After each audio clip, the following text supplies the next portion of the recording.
Uishika kweli milele, uwafanyia hukumu walioonewa,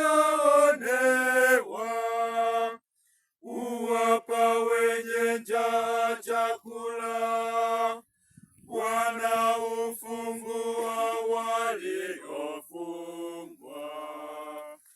Heri walio maskini wa roho, kwa maana ufalme wa mbinguni wao.